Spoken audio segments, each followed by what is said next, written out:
शांति पाठ से शुरू करेंगे। ओम पूर्णमदः पूर्णमिदं पूर्णात् पूर्णमुदच्यते पूर्णस्य पूर्णमादाय पूर्णमेवावशिष्यते। ओम शांतिः शांतिः शांतिः। जो ईशावास्य का पहला मंत्र हम अध्ययन कर रहे थे वो मंत्र है ईशावास्यम इदम सर्वम यत्किंच जगत्याम जगत तेन त्यक्तेन भुंजिताः मा वृदा कस्यस्वित् धनम।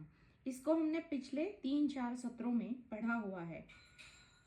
वहां पे जो बताया जा रहा है उसी को ये जो 6वां अध्याय है गीता का उसके तीसरे श्लोक में वही बात कह रहे हैं। ईशावास्यम इदम सर्वम। अब भगवान गीता में 6वें अध्याय में बता रहे हैं यो माम पश्यति सर्वत्र। मैंने ग्रुप में ये श्लोक को डाल दिया है। यो माम पश्यति सर्वत्र यानी भगवान कहते हैं जो मुझे सर्वत्र सब जगह हर कण कण में देखता है। और ईशावास्योपनिषद का जो है ईशावास्यम इदम सर्वम यत् किंच जगत्याम जगत। ईशा जो है ईशन ये जो तत्व है ये कण कण में है, रोम रोम में बसा हुआ है। बस यही बात भगवान भी गीता में ही कह रहे हैं। भगवान बताते हैं यो माम पश्यति सर्वत्र। सर्वत्र यानी सब जगह जो भी दिख रहा है, जो भी हमारी इंद्रियों की अनुभूति में आ रहा है, जो जगत है जिसका हम दृष्टा है, जिसको देख रहे हैं, उस सब में जो मुझे देखता है। अब मुझे से क्या मतलब है? मेरा जो तत्व है उस तत्व को जो देखता है, भली भांति अच्छी तरह से तत्व के हिसाब से देखता है। यो माम पश्यति सर्वत्र सर्वम च मयि पश्यति। सर्व यानी सब कुछ, च यानी और, मयि पश्यति माझा मेरे मतलब मेरे ही स्थान में सब जगत को जो देखता है। यानी जो ये भगवान है, जो तत्व है, उसी के अंदर निहित इस सारे जगत को जो देखता है। अब दोनों दृष्टिकोण से भगवान बता रहे हैं क्या? जो मुझे सर्वत्र देखता है यानी सब जगह सारे कण में, सारे अणु रेणुओं में जो मुझे देखता है, और जो मुझी में सब जगत को या सारे विश्व को, जो ब्रह्मांड को देखता है, ऐसी जो दृष्टि बनाए रखता है, तस्य अहम न प्रणश्यामि। उसके लिए, तस्य यानी उसके लिए, अहम यानी मैं, न प्रणश्यामि मैं कभी भी उससे दूरी या अंतर रखता ही नहीं हूं। मैं हमेशा उसी में निहित हूं। सहा च में न प्रणश्यति। और सहा मत यानी तो, वह यानी जो शिष्य है, जो साधक है, वो भी, सहा च वो भी, में न प्रणश्यति मुझको अंतर नहीं देता या मुझसे वो अभिन्न होता है, मैं ही वो हो जाता हूँ। यानी जो मुझे सर्वत्र देखता है और सारे जगत को मुझ में देखता है, उससे मैं कभी दूर होता ही नहीं हूँ और ना ही वो साधक मुझसे दूर होता है। अब ईशावास्य का मंत्र भी तो यही कह रहा है ना, ईशावास्यम इदम सर्वम यत्किंच जगत्याम जगत। ये जगत में जो कुछ भी है, किंच यानी अणु रेणु, जो सूक्ष्म से भी सूक्ष्म है, उसमें ये ईशन तत्व ही है। नाम अलग है, ईशन तत्व है। और यहाँ पे भगवान कहते हैं मैं हूं, मतलब भगवान यानी तत्व है ना, वो थोड़ी एक ही देह में सीमित है। वो तत्व है, अव्यक्त है, अजर अमर अविनाशी, सत चित आनंद है। जो स्वरूप है वही है। तो अब आगे वाला जो एक मंत्र है उसमें पांचवा है, इसको भी मैं यहाँ पे एक के पीछे एक डाल देती हूँ। जो बहुत सारे ऐसे मंत्र हैं जो गीता में यही बात हमें बता रहे हैं। जो हमने पहले मंत्र को यानी ईशावास्योपनिषद के पहले मंत्र का जो हमने अध्ययन किया, उसी को गीता में थोड़ा अलग स्वरूप से या फिर अलग दृष्टिकोण से वही बात को बताया जा रहा है। अब ये 2-3 मंत्र है। पहला हम लेते हैं, अब चौथे अध्याय का है, उसी में भी यही बात हो रही है। श्रद्धावान लभते ज्ञानम तत्परः संयतेन्द्रियः। जो श्रद्धावान है, जो श्रद्धा रखता है, अस्तित्व का ये जो तत्व है वही सार है और ये जगत सारा पसारा है, ऐसी जो दृष्टि रखता है, ऐसी जो श्रद्धा रखता है, उस श्रद्धावान मनुष्य के बारे में यहाँ पे भगवान बता रहे हैं।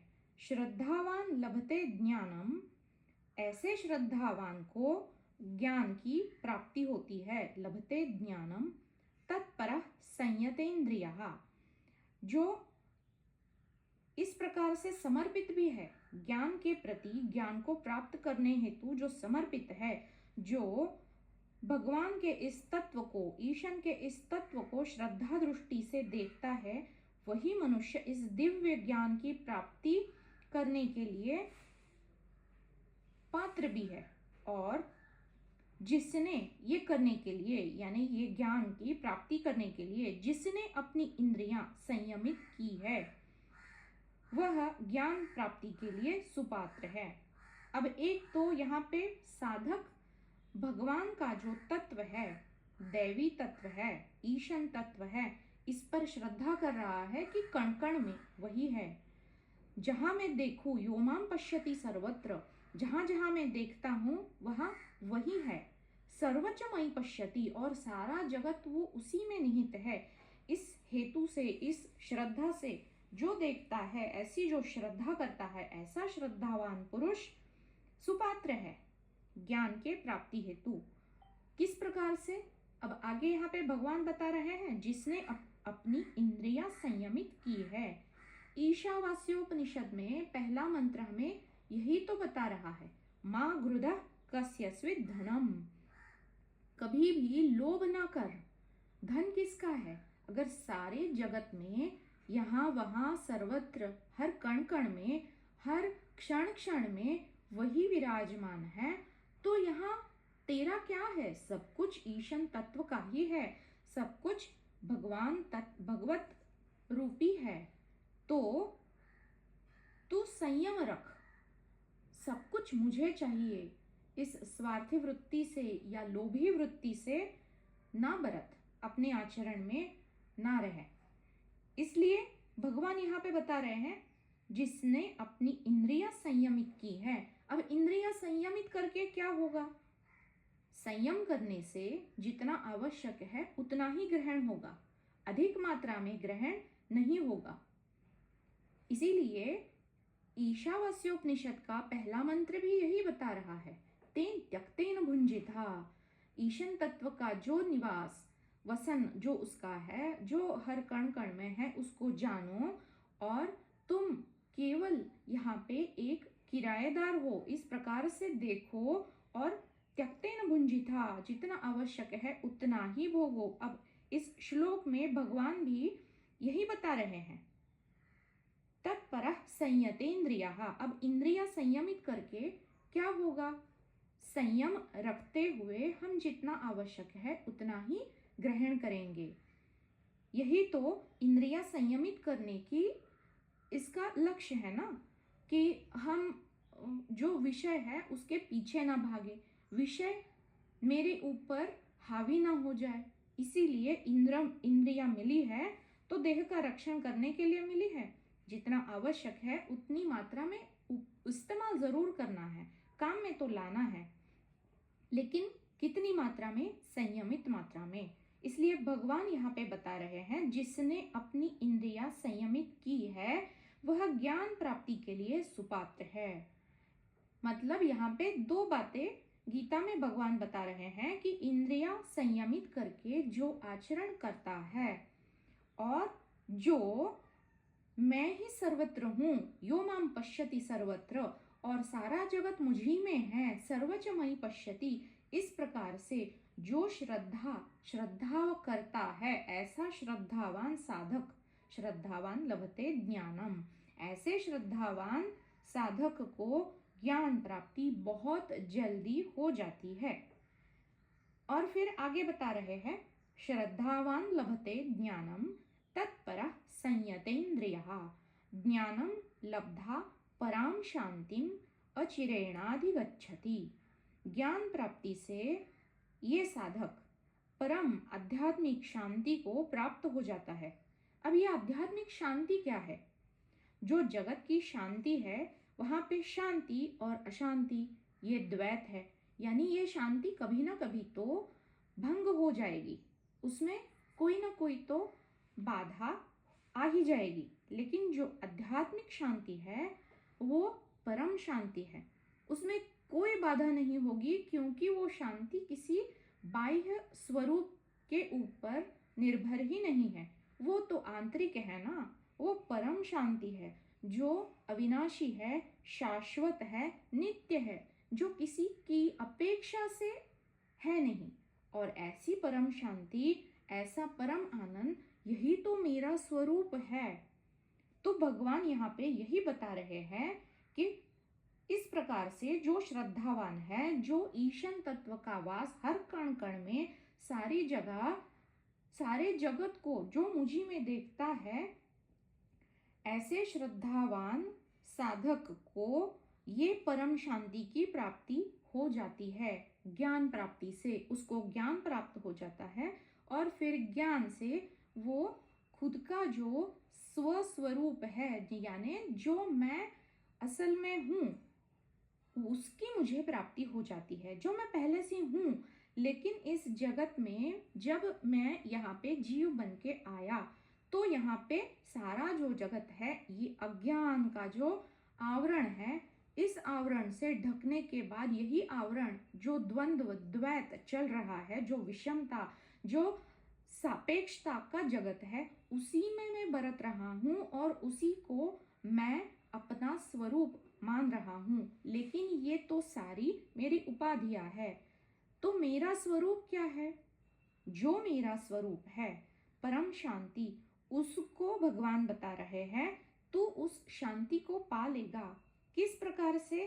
ज्ञान की प्राप्ति से। ज्ञानम लब्धा पराम शांतिम। अब ये ज्ञान प्राप्ति कैसे होगी? फिर से एक बार हम इसको जोड़ेंगे ईशावास्यम से। ईशावास्यम इदम सर्वम यत् किंच जगत्याम जगत, सब जगह उसी का निवास है, वसन है। इसी को हमने योमाम पश्यति सर्वत्र सर्वच मयि पश्यति। और ईशावास्यम इदम सर्वम यत् किंच जगत्याम जगत तेन त्यक्तेन भुंजिता माँ गृदः कस्यस्वित् धनम। त्यक्तेन भुंजिता मतलब जो मिनिमम जो है, जितना कम से कम आवश्यक है उसका इस्तेमाल करो। अपना है ये समझ के ना इस्तेमाल करो, क्योंकि सब कुछ तो यहाँ पे ईशन रूपी तत्व है, या फिर भगवान का, श्री कृष्ण का जो तत्व है, उस तत्व से ही सब कुछ भरा पड़ा हुआ है। तो केवल साधन जो है देह रूपी, इसको बनाए रखने के लिए इंद्रियों को संयमित करके माया में खो ना जाओ, इस हेतु से जितनी कम मात्रा में जितनी आवश्यकता है उस प्रकार से इंद्रियों से, सारी इंद्रियों से ग्रहण करो, ताकि तुम यहाँ पे तत्परः ज्ञानम श्रद्धावान लभते ज्ञानम तत्परः संयतेन्द्रियः। अब ये इंद्रियां संयत करके क्या होगा ये बता रहे हैं। ज्ञानम लब्ध्वा, तुम ज्ञान के लिए सुपात्र हो जाओगे, तुम्हें ज्ञान की उपलब्धि हो जाएगी। और फिर क्या होगा? इस ज्ञान से ज्ञानम पराम शांतिम अचिरेणाधिगच्छति, तुम इस शांति को प्राप्त कर लोगे। अब दूसरा वाला जो श्लोक है वो भी मैंने शायद डाला हुआ है, 5वें अध्याय का 12वां श्लोक है, इसको भी हम देखते हैं। यही तो बता रही है श्रुति ईशावास्योपनिषद की। जी प्रणाम, तुलसा जी, अनंता जी, कमल जी प्रणाम। क्या आप इसको देख पा रहे हैं? जो हमने पहला जो ईशावास्योपनिषद का मंत्र पढ़ा, क्या ये जो दो हमने देखे, यहाँ पे आपको कोई समानता दिख पाई इन दो श्लोकों में? जी तो ठीक। जी जी आप कनेक्ट कर रहे हो, बिल्कुल दिख रही है समानता।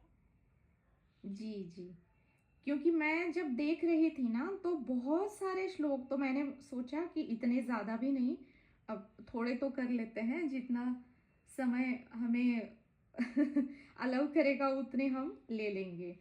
तो ये तो हो गया चौथा अध्याय। अब पांचवा अध्याय भी देखते हैं। पांचवें अध्याय के एक दो श्लोक लिए हैं, तो ग्रुप पे भी डाल दिया है।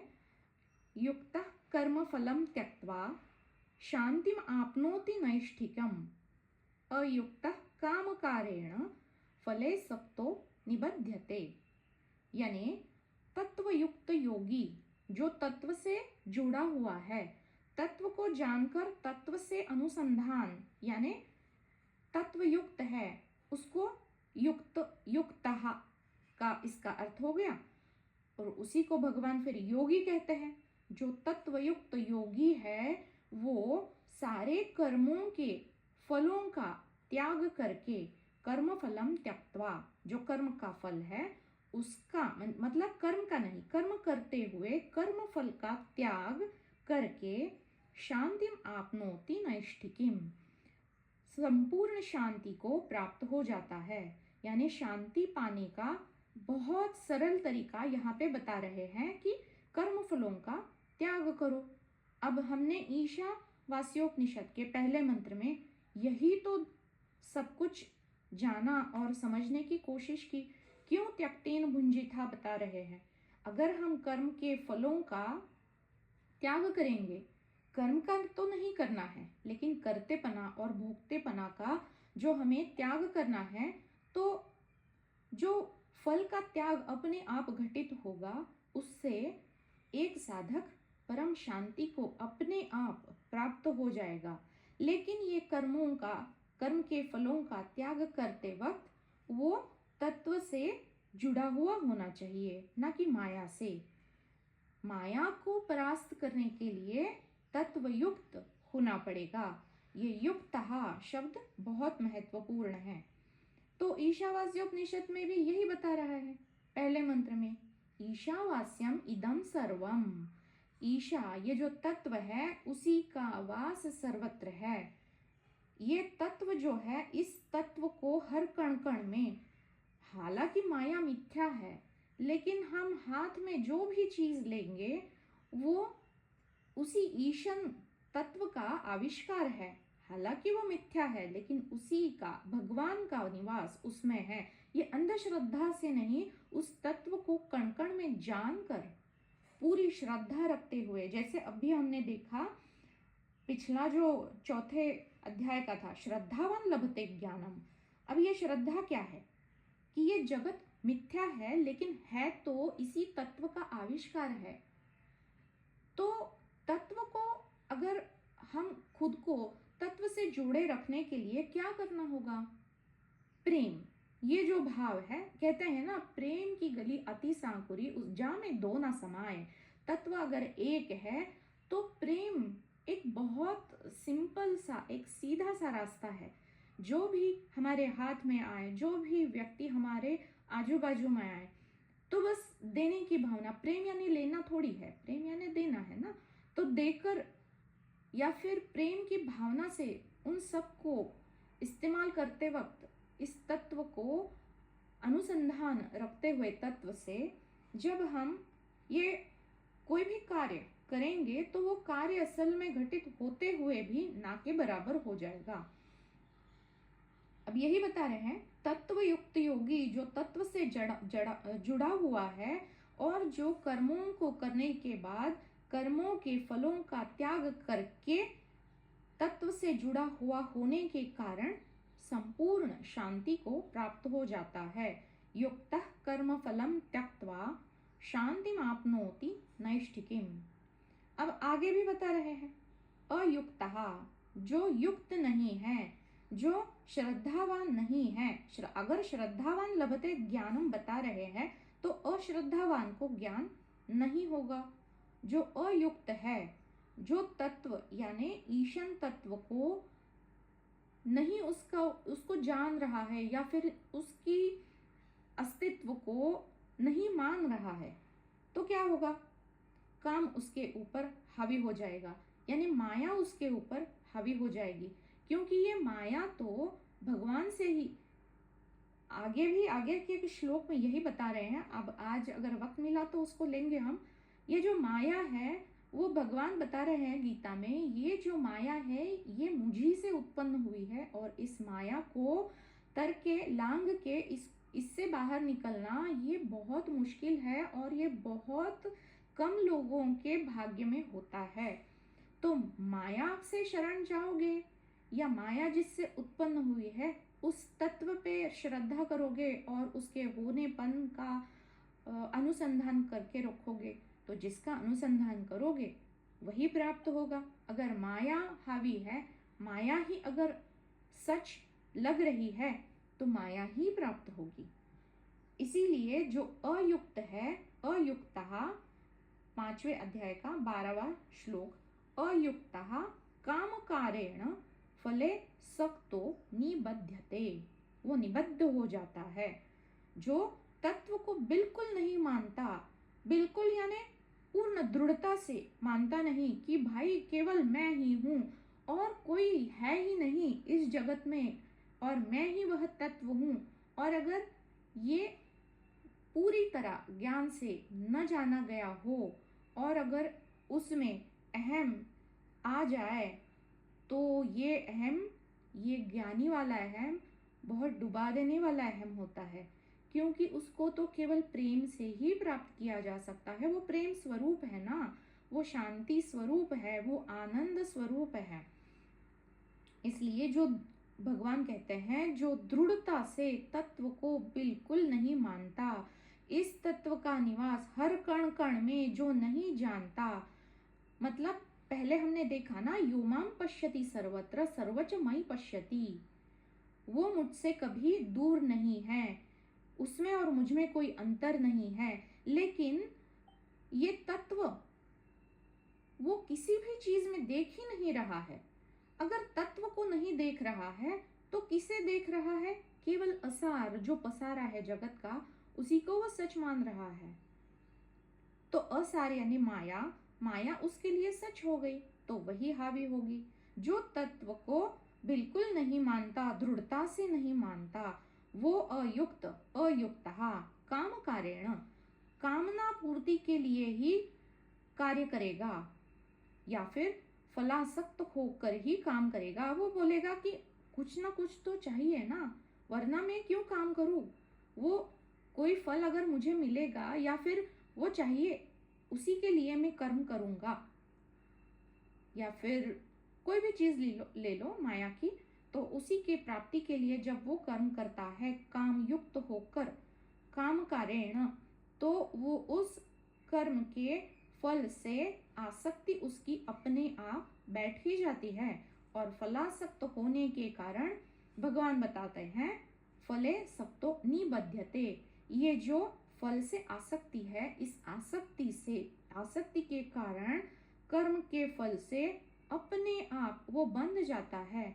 अगर उसने आज प्रारब्ध लेके वो नहीं आया है कि आज ये कर्म करेगा और इसी जन्म में उसका फल प्राप्त होगा, लेकिन वो उस फल के प्राप्ति हेतु आसक्ति से जुड़ा हुआ है।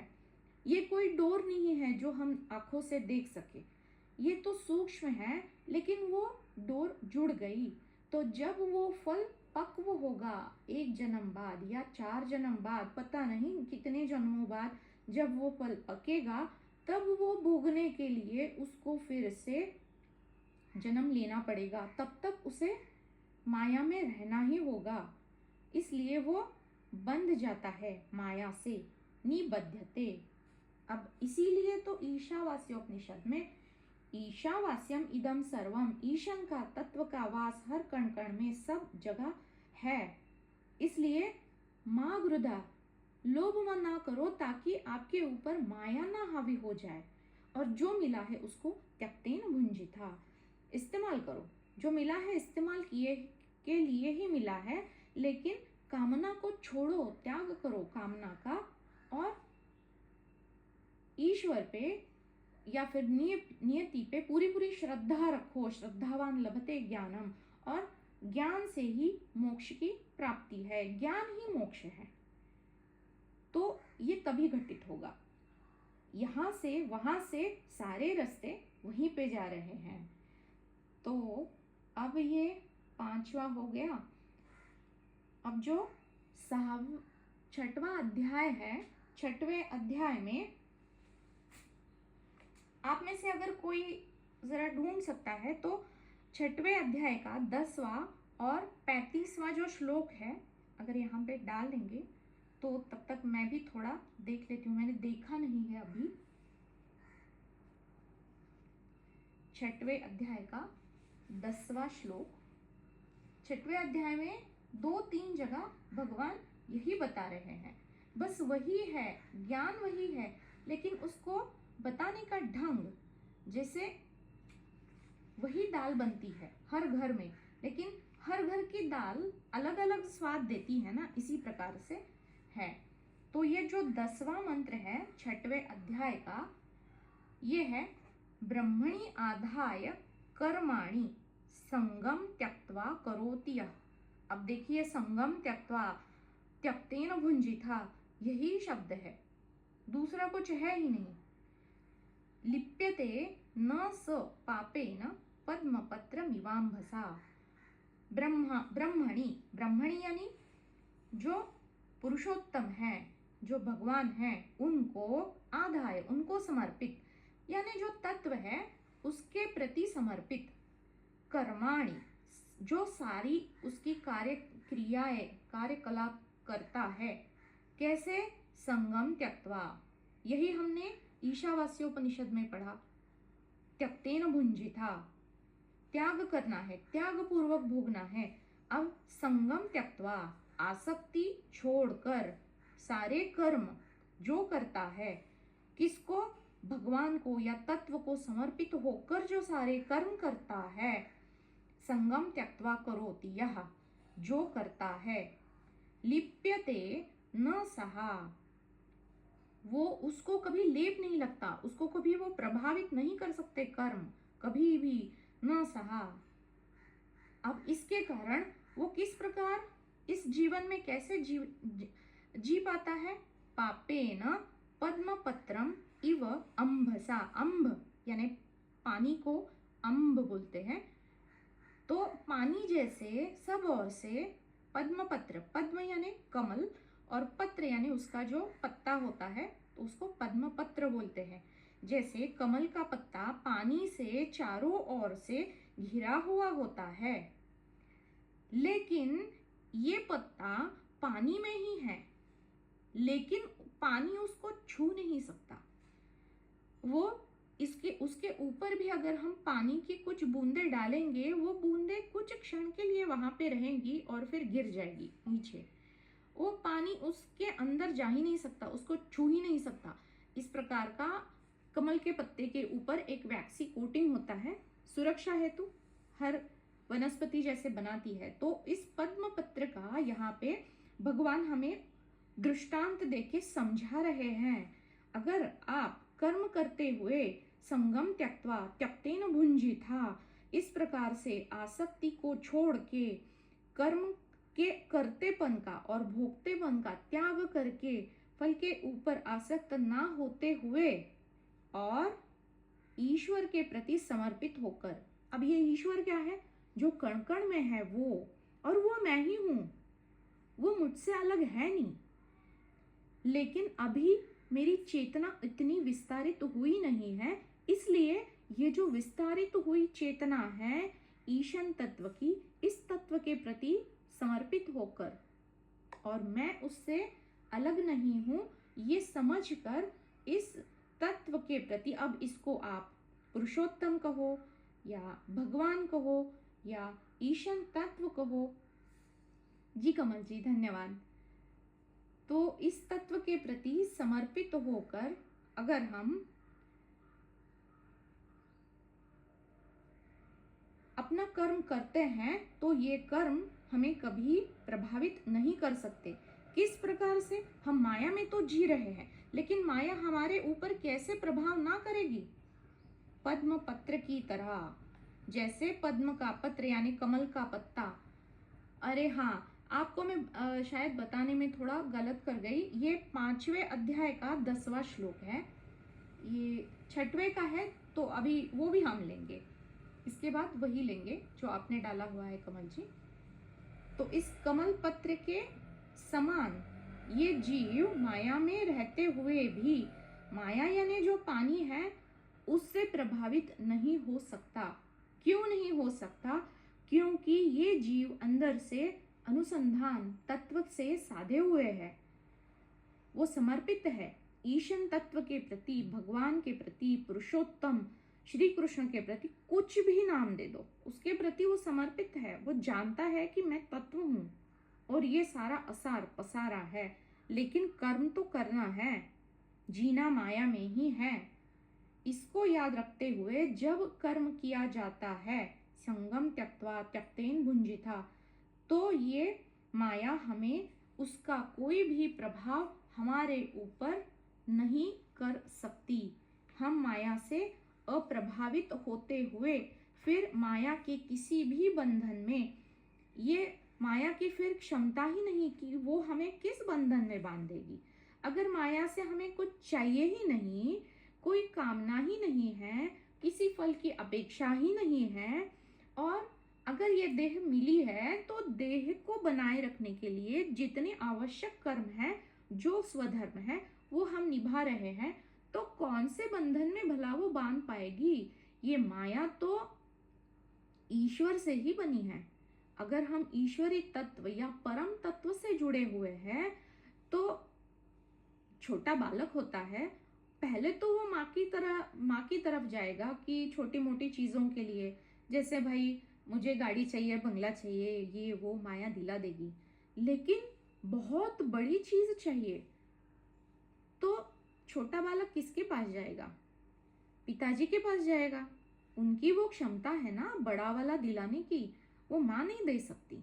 इस प्रकार से जो परम है, जो विश्वात्मक है, उसकी प्राप्ति के लिए ये जो सर्वात्मक तत्व है, सर्व कण कण में है, इस ईशन तत्व से अनुसंधान जब हम बनाए रखेंगे, तभी ये जो हमारी क्षमता से भी परे है, उसको हम अपने आप साध लेंगे, कोई प्रयास नहीं करना पड़ेगा। अब इसी के लिए 6वां जो अध्याय है, उसका 10वां मंत्र यहाँ पे कमल जी ने डाल दिया है ग्रुप के ऊपर। योगी युज्जीत सततम आत्मानम रहसि स्थितः। अब योगी कौन है? जो युज या धातु है, युज यानी जोड़ना या फिर अनुसंधान में रहना, एकाग्रता से, युज्जीत एकाग्रता से जुड़े हुए रहना, अनुसंधान में रहना। सततम कितना? हर क्षण, सतत। कहाँ से, किससे जुड़ना है हमें? आत्मानम, जो आत्मा है, जो तत्व है। नाम अलग अलग है, लेकिन सारे श्लोक यही ज्ञान परोस रहे हैं सामने। आत्मा के प्रति युज्जीत यानी अनुसंधान रखते हुए, युज जोड़े हुए, कब?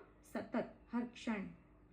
वो जो साधक रहता है उसको भगवान योगी बता रहे हैं। योगी युज्जीत सततम आत्मानम रहसी, जो एकांत। अब ये एकांत जो है, उसको शोरोगुल में भी साधा जा सकता है। ऐसा नहीं है कि उसको एक ही कमरे में बैठकर साधना है, वो कहीं भी साधा जा सकता है। जब आप इस तत्व से अनुसंधान करेंगे, उस क्षण आजू बाजू में कितना भी शोरगुल हो, आप उस एकांत से जुड़ जाएंगे उस तत्व से, क्योंकि वो तत्व तो दो है नहीं ना, वो एक ही है। रहसी स्थितहा, स्थित रह के, फिर यहाँ पे स्थित रहना है, इस जो एकता है उस भाव में स्थित रहना है। एकाकी यत चित आत्मा, इस प्रकार से जो जानकर जो एक है उस आत्मा के अनुसंधान में चित्त में ये स्मरण बनाए रखते हुए जो मन में हमेशा सावध रहता है, और जो निराशी है मतलब जो आशा रहित है, यानी बाकी के जो चीजें हैं संसार की, जो भी आकर्षण हमें करा सकती है वो वस्तुओं के प्रति आकर्षण पूरा ही नहीं, रहा ही नहीं, आशा कोई बाकी है ही नहीं, कामना कोई है ही नहीं, मोह रहा ही नहीं, ऐसा जो निराशी हो गया, अपरिग्रह और अपरिग्रह त्यक्तेन भुंजिथा में हमने यही पढ़ा, यही सीखा। अपरिग्रह, परिग्रह यानी क्या, स्वामित्व की भावना या संग्रह करने की भावना, और अपरिग्रह मतलब जो उससे बिल्कुल उल्टा है, मतलब जिसमें स्वामित्व की भावना नहीं है और जो संग्रह करने के बिल्कुल उल्टा है, जो कभी संग्रह नहीं करता और जो कभी स्वामित्व की भावना नहीं रखता, उसे अपरिग्रह कहते हैं। अब इस श्लोक का मोटा मोटी अगर अर्थ को हम समझेंगे तो यहाँ पे समझ में आएगा कि जो योगी है, जो यत चित आत्मा, जिसने आत्मा रूपी तत्व से अनुसंधान चित्त में साधा हुआ है, कैसा, नित्य सतत, उस व्यक्ति ने हमेशा अपना जो शरीर है, मन है और आत्मा, उन सबको इस ईश्वरी तत्व के जगह युक्त करना चाहिए। योगी युजीत, युज जोड़ना चाहिए। अब कैसे जोड़ेंगे, क्योंकि जोड़ने के लिए साधन क्या है, अंतःकरण है, मन है और शरीर है। जो भी हम कार्य करेंगे वो ईश्वर प्राप्ति के लिए, आत्मज्ञान के लिए अगर होगा, जो मन में विचार आएंगे वो केवल तत्व के चिंतन या फिर स्मरण से होंगे, तो ये अपने आप घटेगा। इसलिए यहाँ पे शरीर, मन, अंतःकरण, चित्त, आत्मा, इन सबको बता रहे हैं। अब ऐसे साधक ने, भगवान बता रहे क्या करना चाहिए, उसने कुछ क्षण तो एक जगह बैठो जहां कोई शोरोगुल नहीं हो, और वो जो एकांत है उसको साधने की कोशिश करो। जब ये सध जाएगा तो आप बाहर कहीं भी चले जाओ, उस शोरोगुल में भी ये एकांत, ये जो एकत्व या फिर तत्व का जो स्मरण है, वो आप कोई भी बाहर का जगत का कोई भी माया जाल हो, वहां पे रहते हुए भी आप जुड़े रहोगे।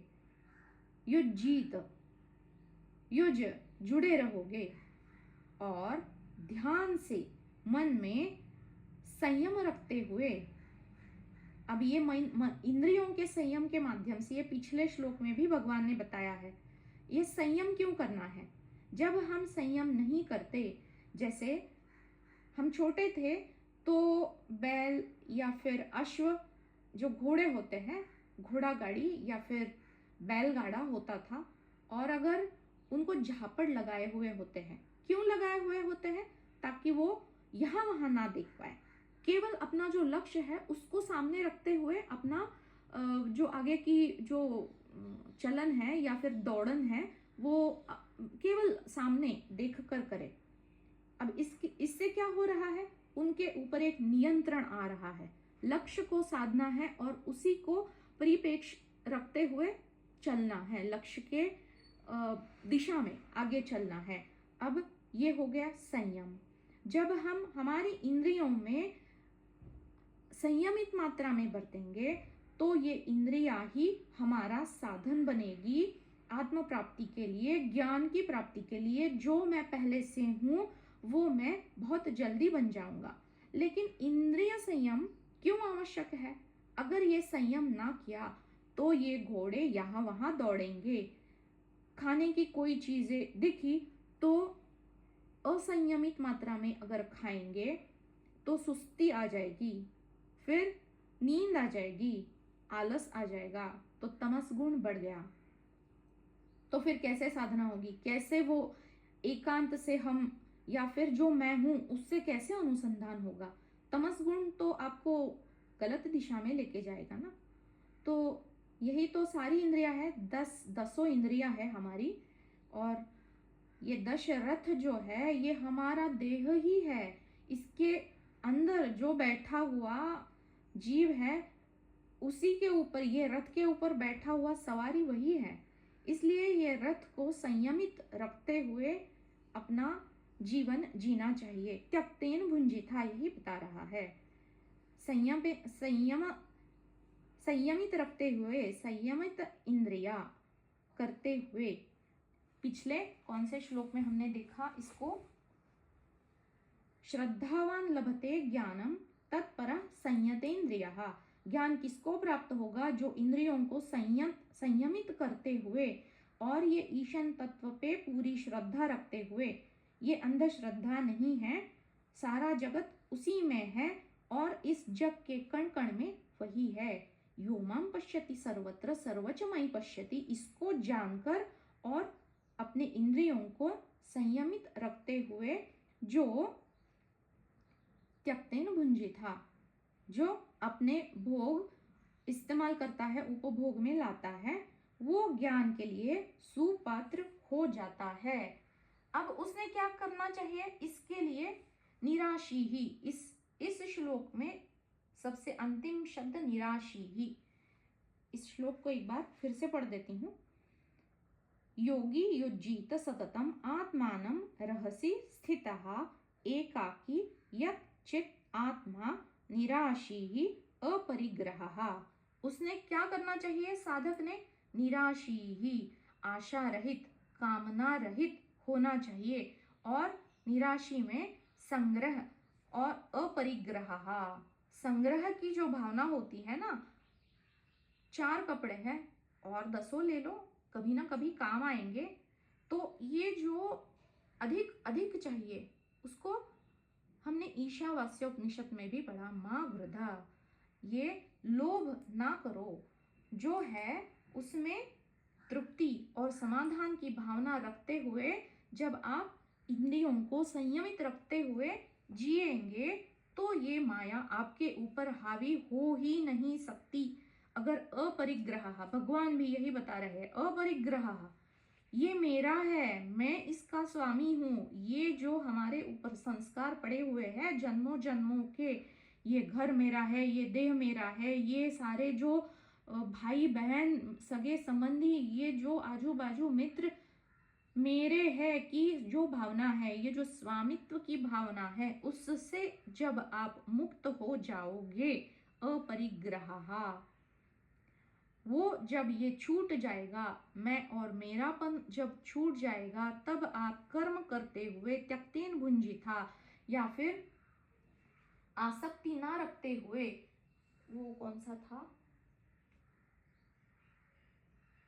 संगम त्यक्त्वा, संग जो है कर्म के फलों का, उसको त्याग कर जब आप कर्मणि, कर्म करोगे और हमेशा अनुसंधान में रहोगे आत्मा के, ईशन तत्व के, या श्री कृष्ण भगवान जो तत्व है उससे अनुसंधान साधे हुए, उससे हमेशा जुड़े हुए जब आप रहोगे, तो पहले भी हमने ये पढ़ा है कि यो मां पश्यति सर्वत्र सर्वच मयि पश्यति, जो मुझी में सारा जगत देखता है और सारे जगत को मुझ में ही देखता है, तस्याहम न प्रणश्यामि, उसको मैं कभी अंतर नहीं देता।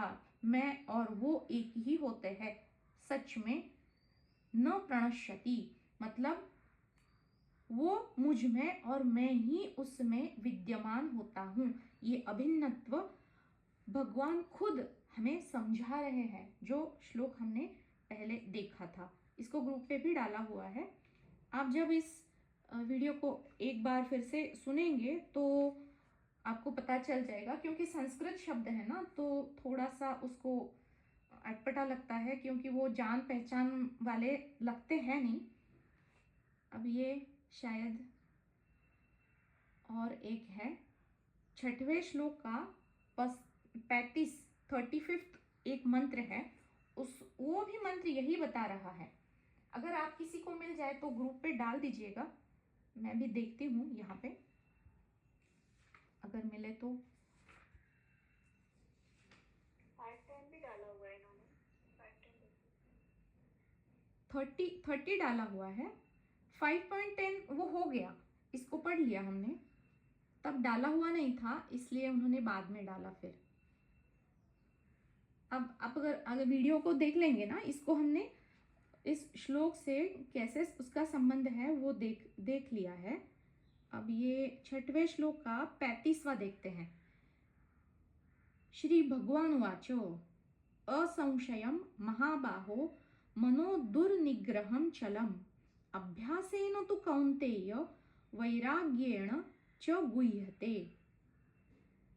एक मिनट मैं देखती हूँ, अगर आपके सामने यहाँ पे रहेगा ना वो, तो आपको समझने में थोड़ी आसानी हो जाती है। एक मिनट,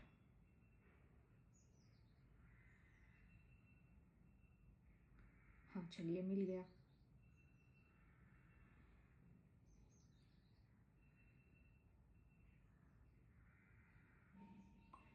असंशयम महाबाहो मनो दुर्निग्रहम चलम अभ्यासेन तु कौन्तेय वैराग्येण च गुह्यते।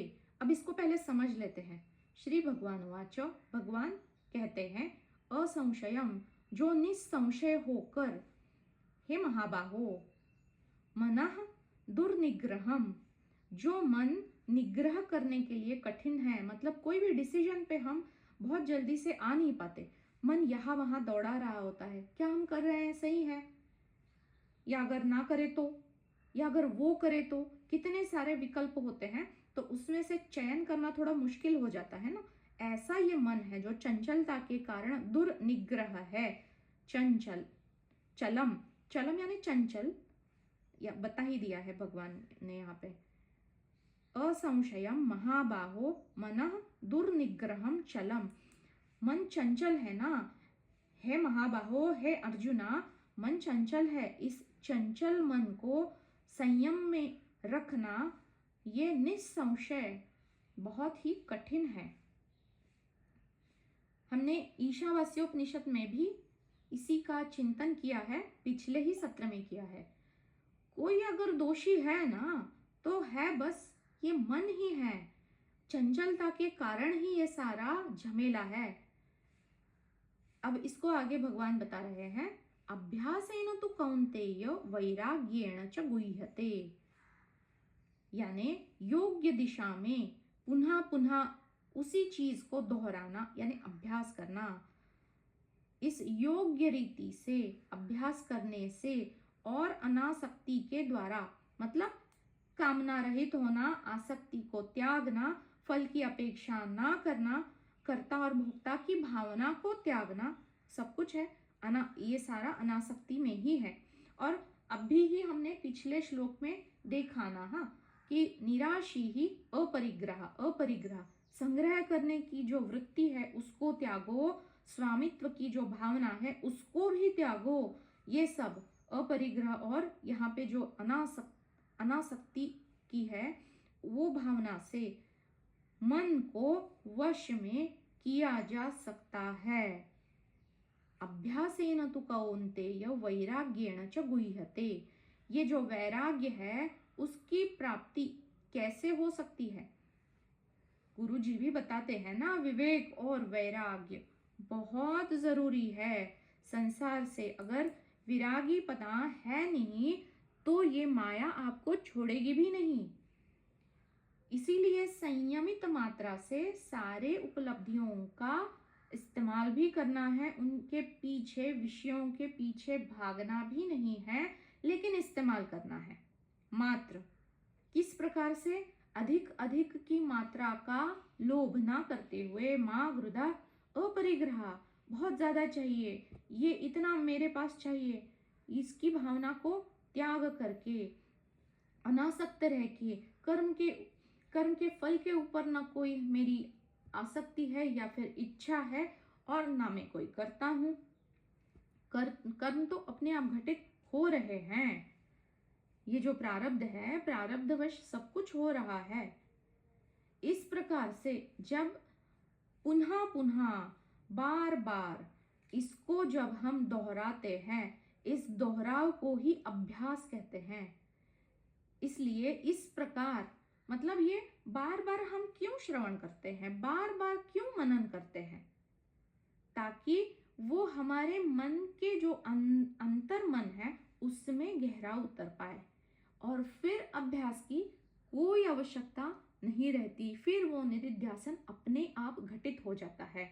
जैसे हम जब छोटे थे तो 2 1 की 2, 2 दूने 4 ये करते थे ना, लेकिन अब कहाँ करना पड़ता है। एक बार अगर वो चला गया सबकॉन्शियस माइंड से कॉन्शियस माइंड में चला गया तो अब उसको याद करने की जरूरत नहीं है, वो चला गया, आंतरिक मन में चला गया।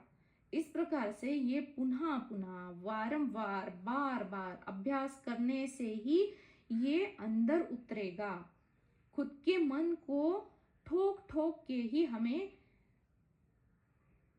उसको शिकस्त में लाना है, उसको संयमित करके उसको हमें हमसे जो चाहिए वही उससे करवाने के लिए बारंबार अभ्यासेन तु कौन्तेय वैराग्येण च गुह्यते।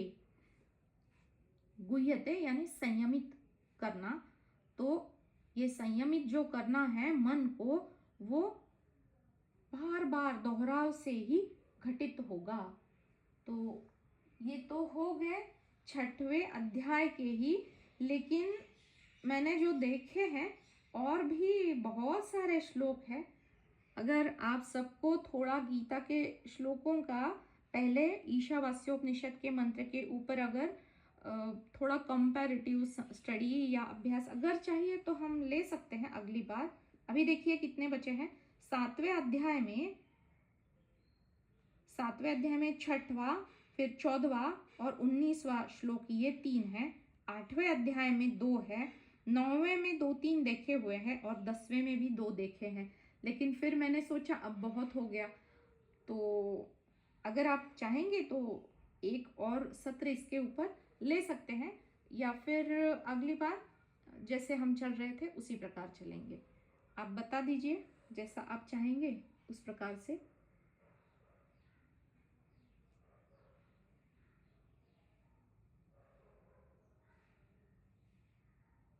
निशिगंधा जी एक और कर लीजिए। जी ठीक है। तो ये जो देख के रखे हैं मैंने 10वें ही अध्याय तक देखा, क्योंकि गीता तो बहुत बड़ी है, लेकिन एक और सत्र फिर करेंगे। तो गीता का भी थोड़ा सा, गीता की बहुत सारे लोगों ने किए हुए होते हैं पठन या फिर अभ्यास, तो उसके हिसाब से हमें पता भी चलेगा। क्योंकि कोई भी अध्याय ले लो, उपनिषद का जो सार है वही गीता बता रही है। ये कोई भी अध्याय हम लेते हैं ना, तो उसके अंत में भगवान वही बताते हैं। उपनिषद सु जो और जो भी अध्याय है उसका नाम लेके फिर समापन होता है। तो ये उपनिषद एक मंत्र है मात्र, लेकिन गीता में इसको कितने अलग अलग तरीकों से अलग अलग परिप्रेक्ष्य में भगवान ने बताया हुआ है।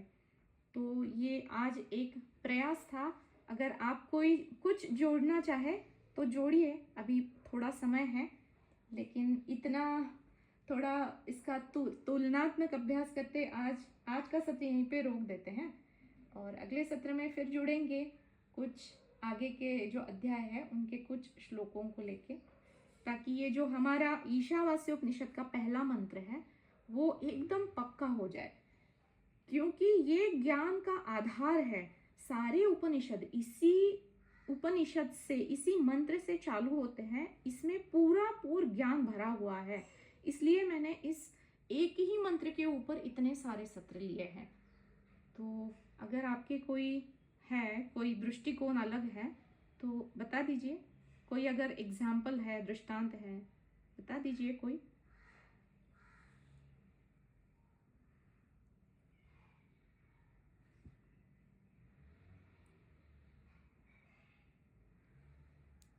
जी अनंता जी, यादव जी, किसी को कोई अनुभव अगर शेयर करना होगा तो कर दीजिए, या फिर आज का सत्र फिर यहीं पे रोक देते हैं। निशिगंधा जी, जी जी जी, हमेशा की बोलिए। तरह बहुत अच्छा लगा आपको सुन के। और आज जैसे आपने कनेक्ट किया वो भी बहुत अच्छा लगा। तो कुछ अनुभव या कुछ ऐसा नहीं है अभी, कुछ भी मुझे ऐसा याद भी नहीं आ रहा। तो सुनते सुनते पता नहीं कहाँ खो जाते हैं हम। ये भी मैं महसूस करती हूँ कि पता नहीं क्या हो जाता है सुनते सुनते, अब ब्लैंक ही है माइंड। तो कुछ है नहीं कहने के लिए, तो बस। नहीं नहीं, ये तो बहुत बढ़िया है, लेकिन क्या है ना कि जब हम कितना सारा भरा पड़ा हुआ होता है ना हमारे अंदर, और जब अब हम ब्लैंक होके नहीं जाते ना, तो फिर नए से कोई चीज को ग्रहण भी नहीं कर पाते। इसलिए गुरुजी भी बताते हैं कि जब आप आते हो ना, तो खाली होके आते ही नहीं कभी, पहले से ही भरे भरे पड़े हुए होते हो। आपका पात्र पहले से ही भरा हुआ होता है। अब भरे ही हुए पात्र में वो श्री कृष्ण भगवान क्या डालेंगे और हम कितना ग्रहण करेंगे। तो ये तो बहुत बड़ी बात है कि अगर हम खाली होके आ रहे हैं, तो हर श्लोक हमें कुछ नए दृष्टिकोण से कुछ नया ही सामने आ रहा है, और शब्द वही है, लेकिन पता नहीं हमारे जीवन में किस जगह हमें वहाँ पे वो फिर क्लिक कर जाए। तो इसके लिए हम सभी के वो स्मरण मात्र के लिए वहाँ पे वो जहाँ पे चाहिए वहाँ पे वो स्मरण आ जाए, इसके लिए हम प्रार्थना गुरु क्षेत्र से ज़रूर कर सकते हैं। तो अगर किसी को कुछ शेयर करना है तो करिए, नहीं तो फिर पूर्णमदा कर देते हैं आज के लिए। निशिगंधा जी, जी जी ये जी, बोलिए। जैसे ये जो गीता है ये कृष्ण की, ये है कर्म सिद्धांत पर आधारित है ना, योग और कर्म पे। लेकिन जो अष्टावक्र गीता है, मैंने जैसे उसका अध्ययन शुरू किया, वो पूरी आत्मबोध से रिलेटेड है। वो मुझे इस कर्म सिद्धांत की वाली गीता कभी समझ में नहीं आई, लेकिन मैंने जैसे अष्टावक्र को पढ़ना शुरू किया है, वो बिल्कुल उससे रिलेट करती है जो अद्वैत वेदांत है। सीधे सीधे अष्टावक्र का अद्वैत वेदांत था ना, जो राजा जनक को दिया था। तो कभी कोई श्लोक मैं आपको भेजूंगी, उस पे भी कभी चर्चा करते हैं। बहुत प्यारा ज्ञान उसमें दिया गया है। जी जी जी, जरूर। और ये जो गीता है ना, श्री कृष्ण जी की ये जो गीता है, इसको भी हमारे जी गुरु जी कहते थे। मतलब उन्होंने भी इस गीता को जब पहले पढ़ा तो आधा अधूरा वो समझ पाए, कर्म के दृष्टिकोण से उन्होंने समझा। जब दूसरी बार उन्होंने पढ़ा तो उनको वो भक्ति मार्ग के दृष्टिकोण से समझ आई। अब जब तीसरी बार उन्होंने पढ़ा तो ज्ञान के दृष्टिकोण से, परिप्रेक्ष्य से वो गीता सामने आई। तो ये गीता है ना, जो वो नित्य नूतन है। हम जितने तैयार हैं उतना हमें वो देने के लिए सशक्त है, उसमें वो क्षमता है। अभी हम ज्ञान मार्ग करके करने के बाद जब हम गीता के श्लोकों की तरफ देखेंगे ना, तो ये गीता हमें कुछ अलग ही दिव्यता से सामने आएगी। ऐसा भी एक मेरा मानना है। लेकिन कोई भी हो, सब कुछ तो ईश्वरी ही देन है। तो अष्टावक्र गीता के श्लोक के ऊपर भी चिंतन करने में बिल्कुल कोई भी हर्ज नहीं है।